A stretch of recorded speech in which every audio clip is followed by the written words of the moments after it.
Assalamualaikum warahmatullahi wabarakatuh.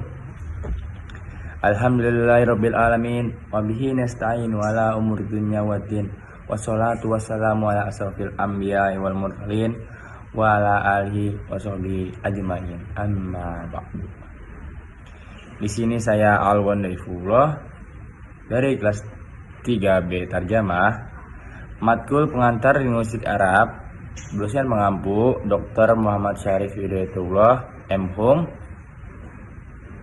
ingin mempresentasikan proyek PPT saya untuk kelas. Proyek yang akan saya jelaskan yaitu tentang analisis komponen. Yang pertama yaitu ada pengertian analisis komponen. Yang dimaksud analisis komponen yaitu masing-masing entry leksikal dapat ditandai dengan seperangkat komponen semantik, dan dia juga memerlukan seperangkat penanda maknanya. Yang dimaksud entry leksikal di sini yaitu unit dasar dalam pengelompokan kamus yang mencakup kata, frasa, dan bentuk kata yang memiliki makna dan fungsinya masing-masing. Dan dia mempunyai 3 kriteria. Yang pertama ada menyatukan makna dengan kosakatanya. Contoh al-qalam. Contoh kalimatnya taktubu Sarah ad-darsa bistihdamil qalam, yang artinya Sarah menulis pelajaran dengan menggunakan pulpen. Di situ menyambungkan kosakatanya yaitu bil qalam, dengan pulpen. Dan yang kedua, penanda makna dengan bahasa tertentu. Penanda makna yang disebut yaitu sedih. Contoh kalimatnya Ahmad telah sedih setelah mendengar kabar buruk itu. Yang ketiga yaitu mempresentasikan komponen semantik pada satuan ekspresikal. Contoh kalimatnya ibu.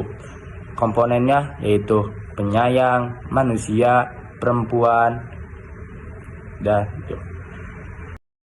Selanjutnya yaitu ada jenis komponen makna.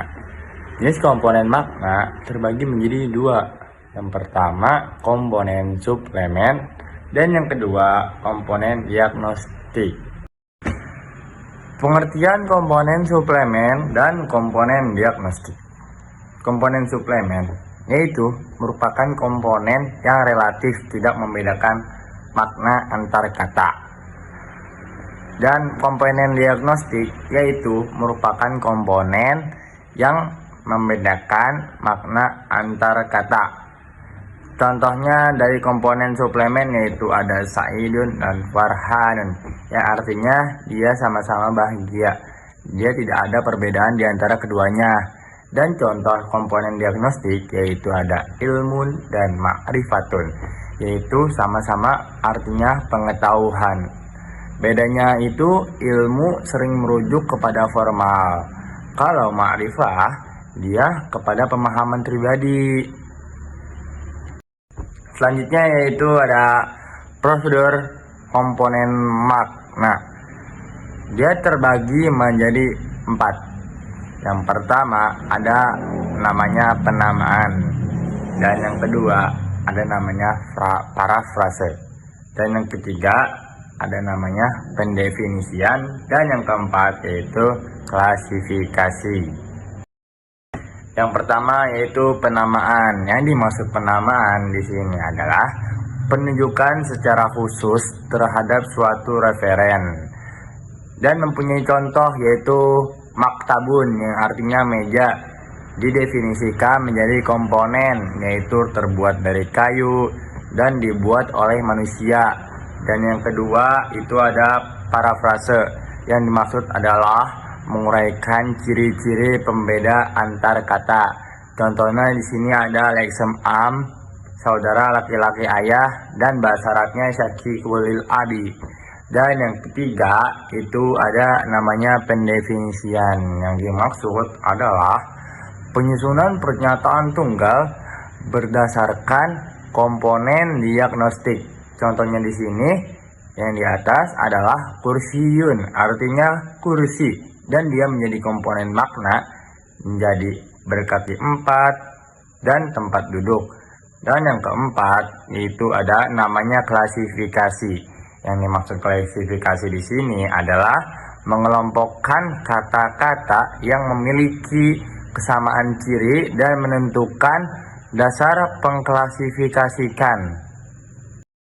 Selanjutnya yaitu ada prosedur komponen diagnostik. Yang pertama itu ada seleksi jumlah makna yang berelasi dan membentuk makna dengan komponen yang dimiliki bersama. Dan yang kedua yaitu ada pendaftaran semua jenis, preferensi, dia spesifik atau makna suatu medan. Dan yang ketiga yaitu ada penentuan komponen diagnostik yang cocok untuk suatu leksem. Dan yang keempat yaitu ada penentuan komponen diagnostik yang cocok untuk suatu makna. Dan yang kelima atau yang terakhir yaitu pemberian komponen diagnostik. Selanjutnya yaitu ada bagian dekomposisi leksikal utama, terbagi menjadi 4. Yang pertama ada persamaan bagian. Yang dimaksud adalah sebagian maknanya berbeda, adapun dia maknanya ya ada yang sama. Dan yang kedua ada namanya korelasi. Yang dimaksud adalah leksem yang dianalisis mempunyai korelasi satu sama lain. Dan yang ketiga ada keterbagian, yaitu kasus yang mempunyai bukti langsung untuk pemisahan fungsi nasional pada porsi makna dan terjadinya keterbagian bentuk. Dan yang terakhir atau yang keempat yaitu persamaan dan kesamaan kompleks, yaitu dimaksud adalah bentuk gramatikal yang sederhana dan mempunyai ciri makna oleh bentuk gramatikalnya. Selanjutnya yaitu ada contoh dekomposisi leksikal. Yang pertama dari contoh persamaan bagian, yaitu asad dan labuah, yaitu dia mempunyai makna komponen yang sama, yaitu kuda. Bedanya kalau asad itu jantan, kalau labuah itu betina. Dan yang kedua ada contoh dari korelasi, yaitu Shogir Al-Faras dan Shogir Al-Jamal. Kalau Shogir Al-Faras tidak dapat memuat analisis apabila hanya dijelaskan. Kalau Shogir Al-Jamal dia dapat memuat analisis dengan hanya dijelaskan, seperti dia muda atau betina. Dan yang ketiga contoh dari keterbagian, yaitu klausa saaktubuhu dengan komponen maknanya, yaitu melakukan, menulis, dan penyebab. Dan yang keempat yaitu contoh dari persamaan dan kesamaan kompleks. Contohnya tasbih tamsil dan tasbih mufrad dengan mempunyai arti masing-masing dengan komponen maknanya. Selanjutnya yaitu ada analisis komponen makna. Seperti yang di atas ini ada itu komponen maknanya, yaitu ada raja. Dia dengan komponen maknanya yaitu manusia, dan yang kedua itu ada laki-laki, dan yang ketiga itu pemimpin, dan yang keempat itu berkuasa, dan yang kelima itu diakui oleh rakyat. Dia semua komponen makna kecuali satu, yaitu diagnostik, dipilih oleh pemilu. Selanjutnya di sini ada contoh tabel analisis komponen yang dibuat oleh saya, yaitu komponen makna dari raja, ratu, dan anak-anak. Di sini ada komponen raja, dia manusia. Apabila dia benar atau sesuai dengan komponen maknanya, dia diberi positif. Di sini ada ratu, dia manusia, diberi positif, dan anak-anak juga diberi positif. Dan dia juga dewasa dari raja, positif, dan ratu dia juga dewasa, dia diberi positif dan di sini ada anak-anak, dia tidak dewasa. Jadi kita taruh negatif karena dia tidak sesuai dengan komponen maknanya. Dan selanjutnya ada raja, dia berkuasa, berarti dia diberi positif. Dan di sini ada ratu, dia berkuasa, berarti dia diberi positif. Dan di sini anak-anak, dia tidak berkuasa, berarti dia diberi negatif karena tidak sesuai komponen maknanya. Selanjutnya yaitu dilindungi.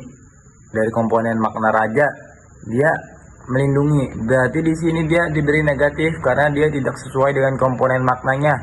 Dan setelahnya ada ratu, dilindungi, dia tidak sesuai komponen maknanya, berarti kita taruh negatif. Dan selanjutnya anak-anak dilindungi, dia sesuai komponen maknanya, berarti kita taruh positif. Dan yang terakhir yaitu pemimpin dari raja, yaitu dia sesuai dengan komponen maknanya, berarti kita taruh tanda positif. Dan selanjutnya ratu, pemimpin, berarti kita taruh tanda positif. Dan yang terakhir dari komponen makna anak-anak, pemimpin, dia tidak memimpin, berarti tidak sesuai dengan komponen maknanya, berarti kita taruh negatif karena tidak sesuai. Itu saja.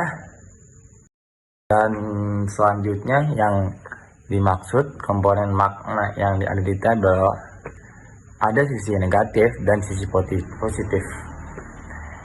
Apabila dia mempunyai sisi positif, berarti dia sesuai dengan komponen maknanya. Dan apabila dia mempunyai sisi negatif, dia tidak sesuai dengan komponen maknanya. Contoh, kalau misalkan kalian melihat Tahma, dia perempuan, berarti kita taruh sisi positif. Kalau misalkan Adi, dia perempuan, dia tidak sesuai dengan komponen maknanya, berarti kita taruh sisi negatif. Itu saja. Sekian dari saya. Assalamualaikum warahmatullahi wabarakatuh.